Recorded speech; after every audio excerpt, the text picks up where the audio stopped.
위원장 조국입니다. 우리 경제의 잠재 성장률 향상과 민생 안정을 위해서는 부동산 시장의 구조 개혁이 시급합니다. 그러기 위해서는 토지, 주택은행 설립 등 공급 패러다임의 대전환을 시작해야 합니다. 잠재 성장률은 그 나라의 성장판입니다. 그런데 우리나라의 잠재 성장률은 2000년대 초반 5% 수준에서 지금은 2% 아래로 뒷걸음질 쳐졌습니다. 경제 규모가 커질수록 점차 낮아지는 것이 일반적이지만 우리나라의 하락 속도는 이례적으로 가파릅니다. 2022년부터는 우리보다 경제 규모가 큰 미국에게 잠재 성장률을 역전당했습니다. 지금 우리 경제의 성장판이 닫히고 있습니다. 잠재 성장률 하락의 대표적 원인을 꼽으라면 인구 위기와 생산성 위기입니다. 이 위기의 배경이 바로 부동산 문제와 직결됩니다. 부동산 가격 급등은 가계부채의 급등을 불러옵니다. 가계빚이 GDP보다 많은 나라는 한국뿐입니다. 민간 부채의 50%인 약 1933조 원이 부동산에 쏠려 있습니다. 가계의 부동산 자산 비중은 64%로 일본과 미국은 30%대의 수준이란 점을 생각하면 매우 높습니다. 부동산에 기반한 부채 주도 성장은 자산 불평등을 키우고 내수 침체를 초래합니다. 이는 저출산과 노동 생산력 저하로 이어집니다. 결국 부동산이 잠재 성장률과 대한민국의 미래를 갉아먹고 있습니다. 이 점은 최근 한국은행 총재께서도 분명하게 지적하신 바 있습니다. 코스피 지수가 45년 만에 4,000을 달성했습니다. 이 흐름이 우리 경제의 질적 성장으로 연결되어야 합니다. 따라서 부동산 투기의 기대 수익률을 내리고 주식 투자의 기대 수익률은 올리는 방향으로 가야 합니다. 이것이 조국혁신당이 부동산 시장의 구조 개혁을 강력하게 주장하는 이유입니다. 부동산 시장의 구조 개혁을 위해서는 토지주택은행을 통해 공급의 패러다임을 완전히 바꿔야 합니다.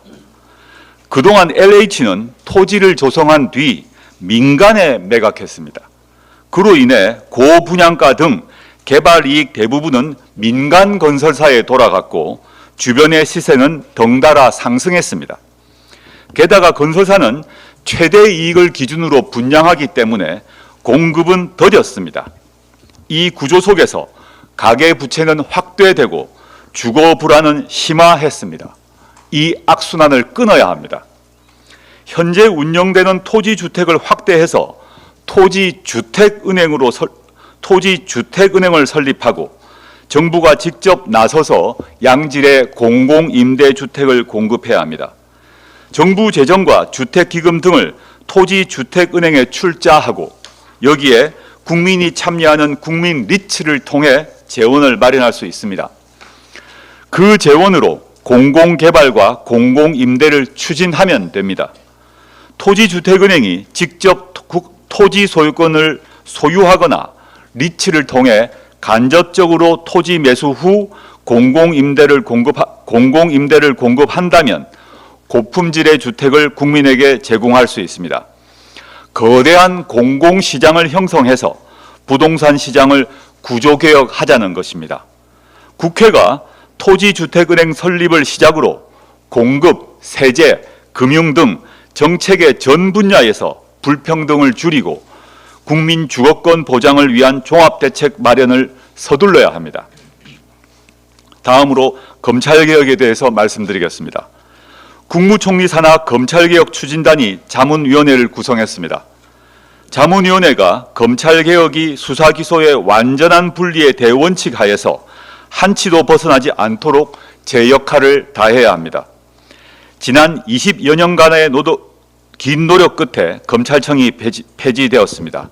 하지만 자문위원회 구성을 보면 걱정이 생깁니다.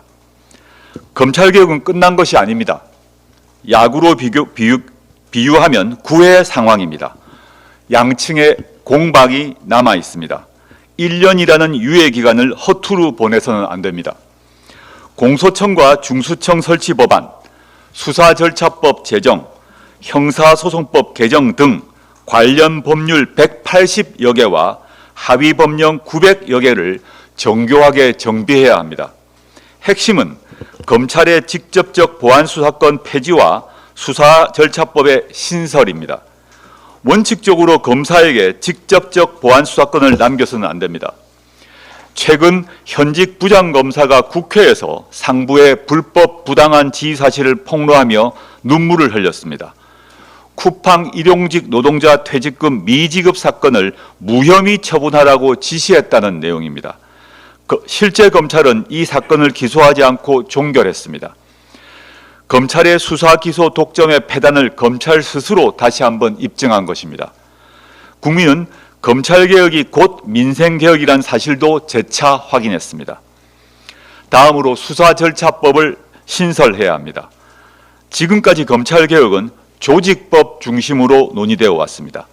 수사와 기소의 분리가 현실화될 경우 허용되고 금지되는 수사의 절차와 내용을 세밀하게 법제화해야 합니다.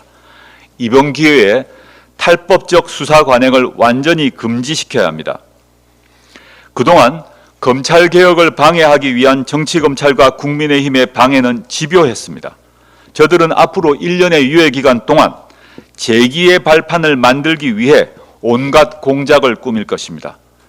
그러나 국민은 이미 결단을 했고 국회는 입법으로 검찰청을 폐지했습니다. 마지막까지 검찰개혁에 빈틈이 있어서는 안 됩니다. 조국혁신당이 검찰개혁의 확실한 마무리 투수가 되겠습니다. 검찰권 오남용 진상규명과 책임자 처벌 등 남은 검찰개혁 과제를 남김없이 끝내겠습니다. 감사합니다. 감사합니다.